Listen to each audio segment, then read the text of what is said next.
it ain't over yet for the Tigers in 2019, and there's just something you just can't help but like about the West Tigers. Effort.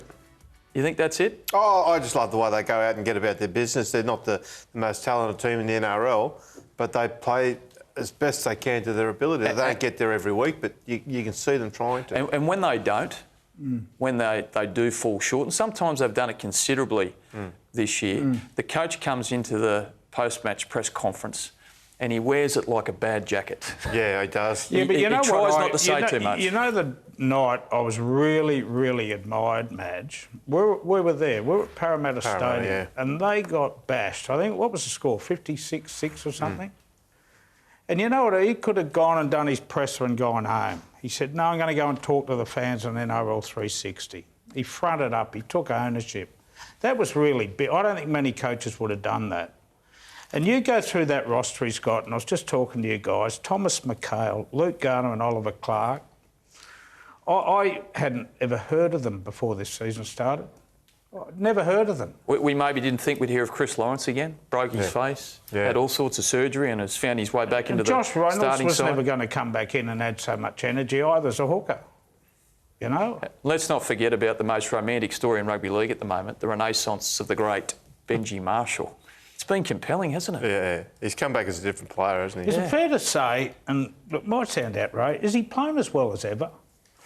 I know he's a different player. I think he's playing to his strengths as well as he's ever played. You know, there was something almost irrepressible about him when he first came into the competition, but now it's like I don't think I've ever seen him look this comfortable in his own skin.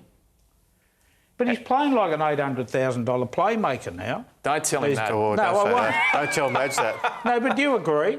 You've just done all your good work out. Madge on side, now you've got to have said that, you're blowing it for him. Yeah. He is going gangbusters. He is. He's managing that side. And that's what, And so they lose Robbie FARAH, who's also been a focal point of everything they've done with the ball, and they continue on. Have we got an update on Robbie FARAH's fitness? What have the Tigers decided they're going to do with him this week? Oh, look, Robbie said he wants to leave it up to the coach and the medical staff to make the decision. He doesn't want to make the decision in case he breaks down. I think it's still a line ball. Look, I've written tomorrow, the joke at Leichhardt all week has been, since he's been out, is that the ambulance is just going to back up to the ground on kick-off time. He's going to burst out the back of the ambulance and make it onto the field. Like, what else do you expect from Robbie? I like Kenty that he's leaving it to the doctor and the coach. Why is that?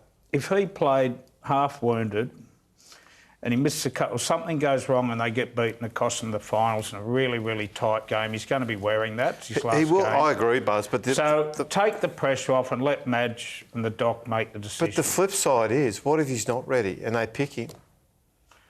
I don't think he'd play if he wasn't ready, but he still doesn't want that added pressure of retiring. Yeah. I don't know. It's a tough one because it's his last game potentially. It's shaping as the match of the year too.